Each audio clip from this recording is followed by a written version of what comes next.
এবার তার গায়ে ডাক্তার ইন্টারেস্ট আসতে পারে, তাকে মেডিকেল রিপ্রেজেন্টেটিভ করতে হবে। বিশাল বড় সেক্টর ইন্স্যুরেন্স সেক্টর, ঠিকভাবে করতে পারলে। মার্কারির এবং রাহুর খুব ভালো থাকা প্রয়োজন। এরকম তো আছে হরস্কোপে, কিন্তু এরা সবাই চলে যাচ্ছে সরকারি চাকরির জায়গায়।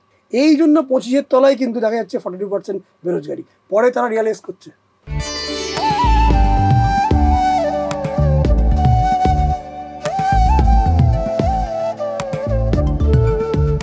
এমন এমন জোন খুঁজতে হবে।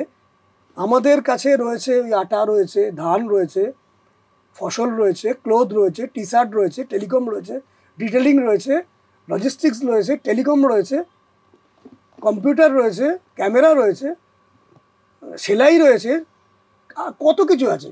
আপনি শুরুতে একটা কথা বলেছিলেন স্থান কাল পাত্র, এই কথাটা খুব ইম্পর্টেন্ট। ওই মানে পঞ্চায়েতের সামনে বিরিয়ানির দোকান দেওয়ার মতো আর কি ব্যাপারটা, যে ওখানে একটা আমি রুটি তরকারি দোকান করলে সেটা বেশি চলবে, একদম বিরিয়ানির দোকানটা চলবে না। তো ব্যাপারটা কম, স্থান কাল পাত্রটা ভাবা দরকার। যেমন কোনো একটা, অনেককে আমি বলি আপনার চকে বুধ এবং বৃহস্পতি ভালো, আপনি বইপত্র খাতা পেন্সিল পেনের দোকান করবেন, কিন্তু চেষ্টা করবেন স্কুল বা কোনো অফিসের কাছাকাছি। হ্যাঁ, এটা বলে দিই আমি। স্থান কাল পাত্র আপনিও মাথায় রেখেছেন? হ্যাঁ, রাখি আমি, কারণ পকেট কোথায় আছে, ভেরি ইম্পর্টেন্ট। পকেটটা কোথায়, তার দ্বারা ওটা হবে মানেই যে সে যেখানে খুশি করতে পারে না, করতে পারবে না। পকেট দেখতে হবে। ভাগ্য তো 50, কর্মটাও 50, কর্মের মধ্যে থাকছে প্ল্যানিং, ঠিক, কৌশল। ঠিক, ভগবান আমাদেরকে বুদ্ধি তো দিয়েছে, সেই কৌশলটা ভীষণ মাত্রায় জরুরি। জ্যোতিষশাস্ত্র সেই কৌশল আপনাকে জানাবে, এবং জ্যোতিষশাস্ত্র এটা জানাবে যে কি করলে আগে থেকে। সবাই যে ডাক্তারি করবে এমন হবে না। আমার কাছে একটু ভালো রেজাল্ট হয়েছে, আমি দেখেছি মাধ্যমিকে বা ক্লাস 10-এ একটু ভালো রেজাল্ট হয়েছে, 90% মানে তাকে ডাক্তার হবে, সে নাসায় যাবে, এটা নেই, হবে না। আবার এরাও দেখেছি আমি, যদিও দেখেছি মানে আমি পড়েছি বেসিক্যালি, কোনো একটি রাজ্যের, আমার ঠিক এই মুহূর্তে মনে পড়ছে না, একটি ভালো নামি ডক্টর, ডেন্টিস্ট, তার ছেলেও ডেন্টিস্ট, কিন্তু তার ইন্টারেস্ট ছিল না। আমি এটি ম্যাগাজিনে পড়েছি, বাবার ইচ্ছে সে করেছে না, ওরও কিছুটা স্ট্যাটাস অনুযায়ী একটা হয়ে রয়েছে, বাবা করে আমিও করি, এরকম ব্যাপার। মানে এটা আমি অ্যাস্ট্রোলজিক্যাল, এই করে তো আপনি বলিউডে দেখতেই পাবেন কতজন ডুবেছে। হ্যাঁ, বাবা করে আমি করি, এভাবে তো এগোনো যায় না, এগোনো যায় না, কোনোদিন যায় না। দেখতে হবে আমার কি আছে। এবং অদ্ভুতভাবে আপনি বিশ্বাস করবেন না, আমি এটা অ্যাস্ট্রোলজিক্যালি দেখেছি, মানুষ যেটা তার করতে ভালো লাগে, যদি সেটা অন্তর থেকে বোঝে, মানে প্রভাবিত হয়ে নয়, ম্যাটেরিয়াল বেনিফিট দেখে নয়, সোসাইটি দেখে নয়, বাবা মার চাপে নয়, মানুষের যেটা করতে ভালো লাগে সত্যিকারের, অ্যাস্ট্রোলজি সেই জায়গাটাই বলে এখানে তোমার এই গ্রহটা তুঙ্গে আছে, এই গ্রহটা তোমার শুভ আছে, তুমি এই পথে যাও। প্রভাবিত হয়ে নয়। কিন্তু মা বলছে আমাকে নিট ক্লিয়ার করতে হবে, নিট ক্লিয়ার করতে গেলে স্যাটার্ন, সান, মার্সকে খুব পাওয়ারফুল হতে হয়। দেখা গেল মার্স পাওয়ারফুল, স্যাটার্ন এবং সান পাওয়ারফুল নয়, তাকে ডাক্তারি লাইন হবে না। এবার তার গায়ে ডাক্তার ইন্টারেস্ট আসতে পারে, তাকে মেডিকেল রিপ্রেজেন্টেটিভ করতে হবে, বা তাকে ফিজিওথেরাপি রিলেটেড কিছু কাজ করতে হবে, বা তাকে বায়োটেকনোলজি নিয়ে পড়তে হবে, এই রিলেটেড পড়াশোনা করতে হবে, তার ডাক্তারি হবে না। তো বলে লাভ নেই, বছরগুলো নষ্ট হবে। এই জন্য 25-এর তলায় কিন্তু দেখা যাচ্ছে 42% বেরোজগারি। পরে তারা রিয়ালাইজ করছে যে আমি ভুল করে ফেলছি। এবং অদ্ভুতভাবে যেটা আমি বারবার দেখি, যে মানুষের প্রকৃত যে কাজে তার ভালো লাগে, অ্যাস্ট্রোলজিও সেটা বলছে, প্রকৃত ভালো লাগে সেটাই মেলে, অদ্ভুতভাবে মেলে, যে আপনার যে কাজে আপনি করতে একদম, এটা 90% ক্ষেত্রে মেলে। তো 10% ক্ষেত্রে কেন মেলে না? 10% ক্ষেত্রে তাদের ব্রেন, তাদের ওয়াশ করা হয় সমাজ দ্বারা, পিতামাতা দ্বারা, জেঠু জেঠিমা দ্বারা, মামা বাড়ি থেকে, টিচারের দ্বারা। মানে ক্লাস 10-এ খুব ভালো নাম্বার করলো 90%, এইচএসে গিয়ে দেখা গেল 50% হয়ে গেছে। তা সে প্রভাবিত হয়ে সায়েন্স নিয়েছে, ইচ্ছা অনুসারে সে নেয়নি। সুতরাং যেমন ধরুন বিভিন্ন সেক্টর, ফুড ইন্ডাস্ট্রি, যেটা ছাড়া আমরা বাঁচতেই পারবো না। যত ফসল আছে, যে ফসলগুলো সবুজ রঙের, সবকটার সাথে স্যাটার্ন এবং মার্কারি কানেক্টেড। যাদের হরস্কোপে মার্কারি এবং স্যাটার্ন ভালো আছে, ওই ফুডের সাথে জড়িয়ে থাকা, ফসলের সাথে জড়িয়ে থাকা, যে কোনো কাজ, মানে সে কৃষক হতে পারে, ফুড প্রসেসিং এ থাকতে পারে, বা সরাসরি রেস্টুরেন্টে খাবার বেচতে পারে, এবং মধ্যেখানে চেনের মধ্যে যে কোনো একটা জায়গায় থাকতে পারে।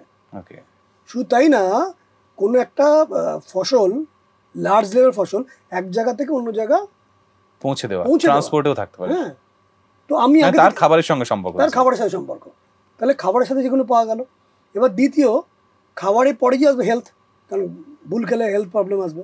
এবার হেলথের সাথে খালি তো মেডিকেল সায়েন্স নয়, এমআর কানেক্টেড আছে, বা কোনো একটা দোকান করা, স্টক করা মেডিকেলের সাথে। এছাড়া শুধুমাত্র অ্যালোপ্যাথি তো নয়, খালি আয়ুর্বেদ আছে, হোমিওপ্যাথি আছে, হোমিওপ্যাথিও খুব ভালো ভালো চিকিৎসা হয় তার সাথে কানেক্টেড, বা হোমিওপ্যাথিক ডক্টর আছেন। শুধু তাইও নয়, হেলথের সাথে কানেক্টেড আছে বড় বড় কি বলে, আপনারা লোহা ফোয়া তোলেন তো, কি বলে, জিম বা ব্যায়াম করার জায়গা, প্রাণায়াম করার জায়গা, তার সাথে কানেক্টেড সাপ্লিমেন্ট, এই জায়গাগুলো রয়েছে, স্কোপগুলো রয়েছে, বড় বড় স্কোপ। এবার চলে আসুন, ওটা নয়, ম্যানুফ্যাকচারিং, মঙ্গল শনি, service industry, Saturn sun, IT industry, Venus Mars, এছাড়া ধরে রাখুন ডাটা অ্যানালিস্ট, কম্পিউটারের দিকে, হ্যাঁ, মঙ্গল রাহু, ইন্স্যুরেন্স সেক্টর, বিশাল বড় সেক্টর ইন্স্যুরেন্স সেক্টর, ঠিকভাবে করতে পারলে। মার্কারির এবং রাহুর খুব ভালো থাকা প্রয়োজন। এরকম তো আছে হরস্কোপে, কিন্তু এরা সবাই চলে যাচ্ছে সরকারি চাকরির জায়গায়। তার হরস্কোপে মার্কারি খুব পাওয়ারফুল, তাকে কমার্শিয়াল লাইনে জায়গায় যেতে হবে। তার হরস্কোপে মঙ্গল ভালো, রবি ভালো, শনি ভালো, ঠিক আছে ডক্টর, মঙ্গল ভালো, বৃহস্পতি ভালো, বুধ ভালো, তাকে লয়ার হতে হবে, লিগাল অ্যাডভাইজার, বিশাল জায়গা। এখন প্রতি পদক্ষেপে আমাদেরকে যে কোনো কাজ করি, আমরা আলোচনাও করি, অনেক ভাবনা চিন্তা করে বলি কোন কথাগুলো বলা উচিত, কোনটা বলা উচিত নয়, কোন জায়গাতে বললে আইনের প্রবলেম আসবে। শুধু তাই না, আমরা যখন ক্লায়েন্ট দেখি, হাজার জায়গায় আইনের জায়গা চিন্তা করি, কতটুকু কথা বলবো, কোন কথাগুলো ক্লায়েন্টদের বলা উচিত নয়। সেখানে আইনি আমি ঠিক কাজ করছি না বা করবো না, সেগুলো চুপ থাকা। তাহলে আইন তো আজকে বড় সেক্টর, বা সমস্ত কিছু মানার পরেও কোনো আইনত জটিলতা আসতে পারে, সেখান থেকে আমি কীভাবে উদ্ধার পাবো? আমার টোটাল যে টোটাল বিজনেস, তার তো একটা আমি জিএসটি দিই, এবং সেই জিএসটি যে পেমেন্ট করি তার তো আমার সিএ আছে, তাকে একটা মোটা টাকা ইয়ারলি দিতে হয়, মোটা টাকা, এবং তার কাছে 100 জনের তার ক্লায়েন্ট আছে। তো তার অ্যামাউন্টটা বুঝতে পারছেন? তার আমার যে সিএ, তার আন্ডারেই সম্ভবত 300 থেকে 350 লোক কাজ করে। তাহলে সেখানে তো এমপ্লয়মেন্ট জেনারেট হচ্ছে। ঠিক, এই এমপ্লয়মেন্ট জেনারেশন কিন্তু ওই 10% সরকারি, 20% নামি কোম্পানি, আরও চেষ্টা করে 10% নয়, এটা এক্সট্রা।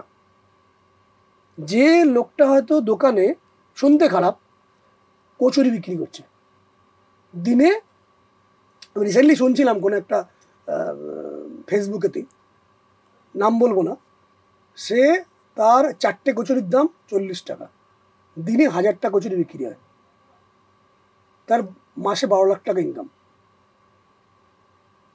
কিভাবে সম্ভব? তার 6-7 জন স্টাফ আছে, তার দোকানের একটা ভাড়া আছে, তার খাবার দাবার কেনার খরচ আছে, তৈরির খরচ আছে, তো দিয়ে টোটালটা কত হতে পারে? খুব বেশি হলে 50%। হ্যাঁ, 6 লাখ। রেস্টুরেন্টের বিজনেসে এমনিতেও 50% ধরা হয়। আমি সেখানে 6 লাখ ধরছি, বেশি করেই ধরছি। তার প্রফিটটা কত? 6 লাখ। কোন চাকরি কত? আমি বললাম না দুটো জায়গায় আজকে টাকা থাকবে, প্রচুর হাই লেবার দিন অথবা সুপারিনটেন্ডেন্ট হন, মধ্যের মানুষদের কিন্তু অন্য কিছু ভাবতে হবে। এই যে জায়গাগুলো বললাম, কেমিক্যাল জায়গা আছে, কুরিয়ার আছে, কুরিয়ার একটা বিরাট বড় সেক্টর। নিজের একটা নামে যদি কুরিয়ার সংস্থা তৈরি করতে পারে এবং রেজিস্টার করতে পারে প্রপার জায়গায়, এবং দায়িত্ব নিতে পারে, বদমাইশি নয়, একদম ফোন করে এলাম না, এটা নয় আজকের ডেটে। আর এই সার্ভিসটা তো একবারের উপর নির্ভর করে না, বারংবারের উপর। আজকের ডেটে কুরিয়ার যে সার্ভিসটা, এই সার্ভিসের বিরাট বড় মার্কেট ভ্যালু আছে। কারণ যদি তাদের মধ্যে সততা থাকে, ঠিক সময়ে পৌঁছে দেবো থাকে, এবং ক্লায়েন্ট কখন বাড়ি থাকছে, দেখা গেল যখন কেউ অফিসে বেরোচ্ছে 8টার সময় ফোন করছে, সে তো ফোন ধরলো না, প্রবলেম হবে। তার অনুযায়ী যেমন যদি করে যে সেই ভদ্রলোক বাড়িতে ফেরেন সন্ধ্যে 6টার পর, বা বাড়িতে ফেরেন রাত্রি 9টার পর, দাও না রাত্রি 9টার পর সার্ভিস। বা আজকের ডেটে বড় বড় নামি 2-3খানা কোম্পানি আছে, ফোন করলে বাড়িতে খাবার চলে আসে, এরকম তো আছে। একদম একদম। কিন্তু পাড়াতেও তো এটা হতে পারে, একটা পাড়ার মধ্যে, একটা এলাকার মধ্যে হতেই পারে। আমার এই নামি 2খানা বড় বড় কোম্পানি কেন চাইতে হবে?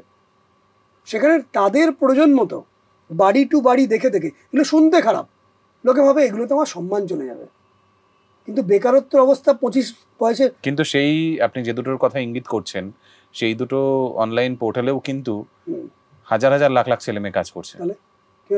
তারা তো চাকরিই করছে, চাকরি কিন্তু করছে। এটা এন্টারপ্রেনারশিপ যদি করা হয় সেখানে কিন্তু নিজেদের মতো করে একটা গ্রুপ তৈরি করা যায়। একদম। যারা দেখবেন একটা ঠেলাওয়ালা, শুনতে খারাপ, ঠেলাওয়ালা সবজি বিক্রি করছে, সবজি আলু, পটল, ঝিঙে, কচু, এঁচড় বিক্রি করছেন। তবে আপনি যেগুলো বললেন, যে ইঙ্গিতগুলো করলেন, এগুলো কি জেনারেলাইজ ওয়েতে বললেন? মানে এটা জেনারেলাইজ ওয়েতে বললাম, অবশ্যই। এরপরেও নিশ্চয়ই কিছু ক্যারেক্টারিস্টিক্স থাকবে। হ্যাঁ, নিশ্চয়ই থাকবে, কারণ হরোস্কোপে কোন প্ল্যানেটটা পাওয়ারফুল এটার জেনারেল রুল মানুষ কিছু কিছু জানেন। অনুষ্ঠান দেখে দেখে বুঝে গেছে যে ও কন্যা রাশির ঘরে বুধ থাকলে বুধটার তুঙ্গে হয়, তাহলে বুধটা ভালো, তাহলে আমার ইন্স্যুরেন্স ভালো। কিন্তু কোনো কারণে বুধের ডিগ্রি দেখা গেল একদম শেষের দিকের ডিগ্রি, 28 ডিগ্রি হয়ে গেল, বুধ উইক হয়ে গেল, বা নবাংশে গিয়ে উইক হয়ে গেল, চেহারার মধ্যে বুধের পাওয়ার কম। খালি হরোস্কোপ দেখলে তো হবে না, তার কোন নক্ষত্রে আছে। আমি মোটামুটি জেনারেল আলোচনা করছি। যেটা বলছিলাম, ওই ঠেলাওয়ালা সেখানে হয়তো সবজি বিক্রি করছে, সেই সবজি বিক্রির সাথে জড়িয়ে আছে আরো 7-8 জন। এখান থেকে কিন্তু বাকি জেনারেট করছে। এবং অদ্ভুত জিনিস, আপনি গুগল করে দেখবেন, ভারতবর্ষের মেন ইনকাম যেখান থেকে এমপ্লয়মেন্ট জেনারেট করে তার 44% ইনকাম হচ্ছে এগ্রিকালচার থেকে এবং রিলেটেড এগ্রিকালচার।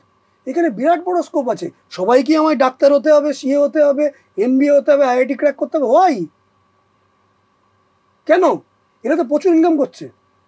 আমি একটা জায়গায় পড়ছিলাম, যেটা আমি কিছুক্ষণ আগে আপনাকে আলোচনা করছিলাম, কোন একটি রাজ্যের যে ভদ্রলোক বলছিলাম যে তার বাবা ডেন্টিস্ট, তার ছেলেও কিন্তু প্রবৃত্ত ডেন্টিস্টে মোটামুটি মনে করেছে আমি ভালোই করবো এবং খুব ভালো নাম্বার করেছে।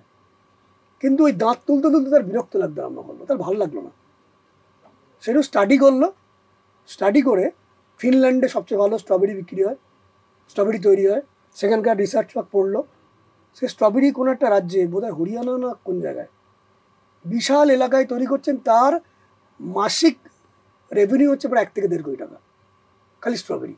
বুঝো, ডেন্টিস্ট নাকি স্ট্রবেরি তৈরি করছে? হ্যাঁ, কি অদ্ভুত ভাবে, মানে কোথায় কানেক্ট। সে পড়াশোনা করছে, ঠিক করে দেশে সাপ্লাই করছে, বিদেশে সাপ্লাই করছে, ফিনল্যান্ড থেকে সে সমস্ত, সে সেখানে খুশি। হ্যাঁ, ফিনল্যান্ডে সবচেয়ে বেশি বড় স্ট্রবেরি তৈরি হয়, সেখান থেকে সে তৈরি করছে। স্কোপ কিন্তু প্রচুর আছে।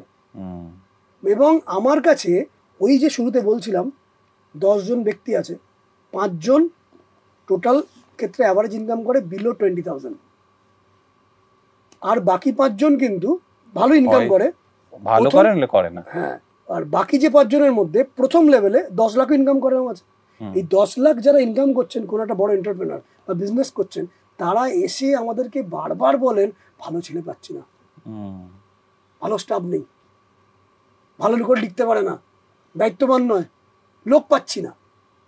তাহলে একটা গ্রুপ চাকরি নেই করছে, আর একটা গ্রুপ ওই 10 লাখ যারা পার মান্থ ইনকাম করছেন, এরকম প্রচুর গ্রুপ আছে কিন্তু।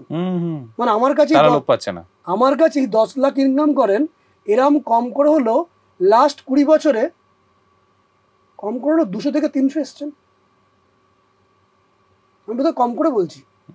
তো তারা অধিকাংশ ক্ষেত্রেই বলছেন আমরা লোক পাচ্ছি না, আমরা ভালো লোক পাচ্ছি না, দায়িত্ব নেওয়ার মতো লোক পাচ্ছি না, সিনসিয়ার লোক নয়, বা ভেতরে এডুকেশনটাতে গ্র্যাজুয়েট হয়েছে কিন্তু একটা চিঠি লিখতে পারে না,